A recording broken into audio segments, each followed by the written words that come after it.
अस्सलाम वालेकुम friends, this is Farooq Adil. Welcome to my channel let's learn with Farooq. अगर आपने अभी तक मेरा चैनल जो है वो सब्सक्राइब नहीं किया तो पहले सब्सक्राइब कर लें। आज जो है हम बात करने जा रहे हैं पीएसटी और जेईएसटी टेस्ट के हवाले से कि किस तरह आप जो है वो टेस्ट अटेम्प्ट कर सकते हैं, किस तरह आप टेस्ट में अच्छे नंबर जो है वो कर सकते हैं, ला सकते हैं। अपने जो है टेस्ट के लिए मैं आपको कुछ टिप्स दूंगा जो आपके लिए काफ़ी हेल्पफुल रहेंगी। तो सबसे जो पहले है वो क्या है कि ज़ाहिर सी बात है, काफ़ी बच्चे हैं टेस्ट में जो अटेम्प्ट करने जा रहे हैं और जो काउंट ऑफ स्टूडेंट है वो भी काफ़ी जो है हाई है। तो आपने सबसे पहले जो है वो क्या घबराना नहीं है। और दूसरी बात ये है कि यहाँ पे आप देख सकते हैं कि ये पीएचडी का जो है वो सिलेबस है। इसमें मैं आपको सेक्शन वाइज जो है वो बताऊंगा कि किस तरह आप क्वेश्चन अटेम्प्ट करेंगे। ये क्वेश्चन का जो है रेशो थोड़ा यहाँ पे चेंज है।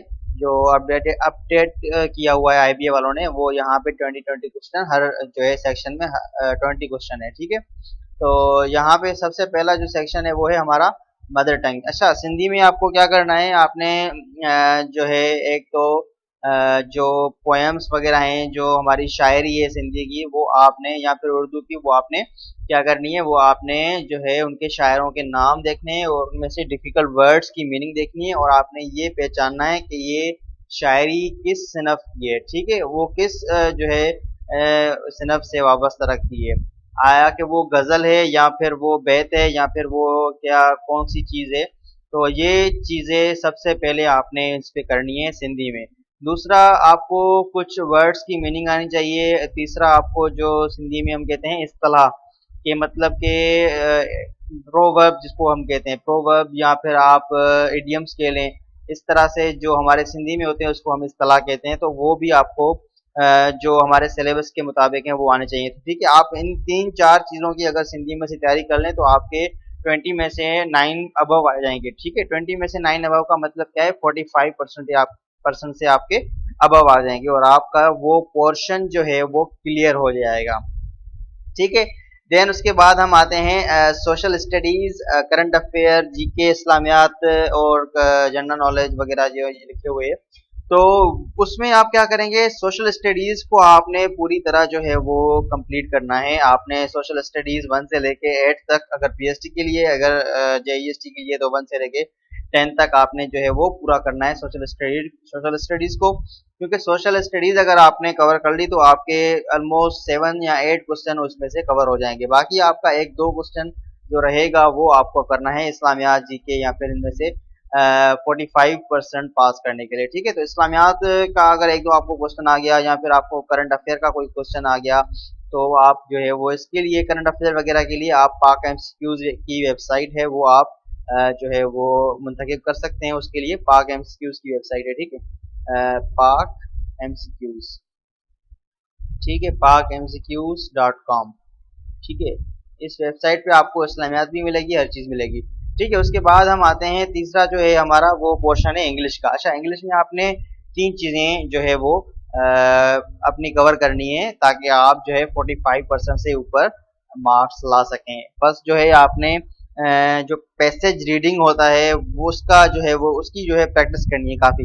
पैसेज रीडिंग की अगर आपने प्रैक्टिस कर ली तो आपके 5 से 6 क्वेश्चन जो है उसमें कवर हो जाएंगे। दूसरा, आपने वोकेबलरी को देखना है। उसके साथ साथ जो भी पैसेज आप जो है वो मॉक टेस्ट करें या कोई भी चीज़ करें, तो उसमें आप जो है पैसेज के वोकेबलरी को भी देखें। और उसके बाद जो है दूसरा जो इम्पोर्टेंट है इंग्लिश में, वो narration and active voice passive voice के सेंटेंसेस हैं, वो भी आप कर लें।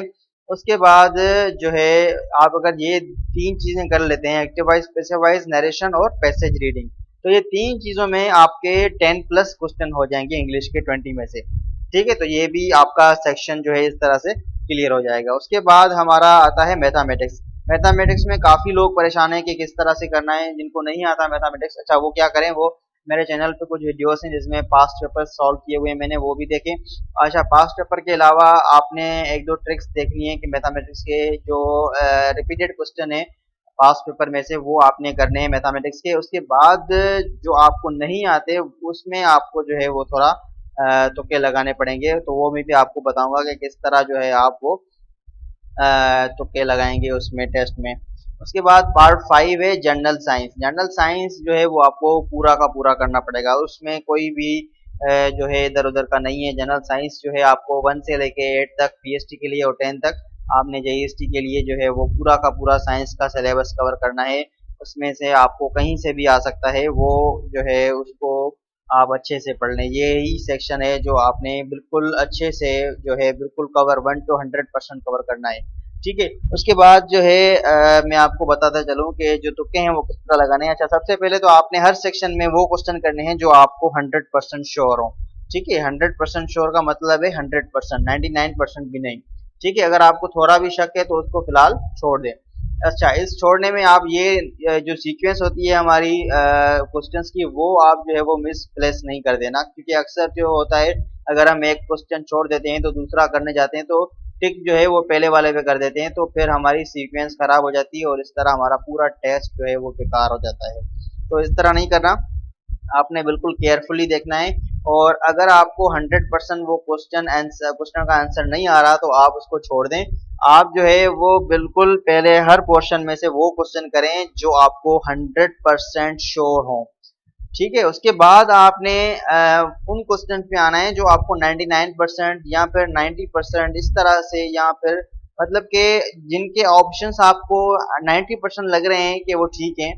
तो उसके बाद आप थोड़ा जो है वो केयरफुली उसको देख के, अगर कोई ऑप्शन मैच नहीं हो रहा, अच्छा आपने क्या करना है, आपने ऑप्शंस जो है वो करने हैं इस तरह से। अगर ये ए है, ये ए ऑप्शन है, उसमें ये बी है, ठीक है, ये सी है और ये डी है। अगर अभी आपने क्या करना है, अभी आपको लग रहा है कि बी ऑप्शन 90% हो सकता है, ठीक है, तो आप क्या करेंगे, पहले ए को मैच करके देखेंगे क्वेश्चन के साथ कि ये इसका हो सकता है। जाहिर सी बात है इन तीनों में से 2 ऑप्शन ऐसे होंगे जो बिल्कुल ही मैच नहीं कर रहे होंगे, तो वो आपको एक्सक्लूड करने पड़ेंगे, आपको निकालने पड़ेंगे। ये 2 सपोज ए और डी ऐसे ऑप्शन है जो बिल्कुल आउट ऑफ जो है स्पीशीज है। ठीक है, जैसे कि पेन का पूछा गया है कि ये कितने पेन हुए तो यहाँ पे बॉल दिया गया है, इस तरह से, मतलब मैं आपको एग्जांपल दे रहा हूँ, लेकिन वो आउट ऑफ कॉन्टेक्स्ट जो है वो क्वेश्चन होंगे, तो ए और डी को आप निकाल दें। बाकी बी है और सी है, इसमें आपको 90% श्योरिटी है, इसमें आपको कितनी परसेंट श्योरिटी है वो आप देखेंगे कि फिर आप इन दोनों में से थोड़ा सोच समझ के जो है वो फिर कोई एक ऑप्शन टिक कर दें। मैं तो यही कहूंगा कि अगर आपको जो 90% श्योर हो रहा है तो वही आप टिक करें। क्यों? क्योंकि अक्सर ऐसा होता है कि जो चीजें हमने पढ़ी होती हैं एक दफा, वो हमें याद रहती हैं, हमारे जहन में आती हैं, लेकिन हमें कंफर्म नहीं होता, तो वो इसी तरह से यही क्वेश्चन 90% में आते हैं।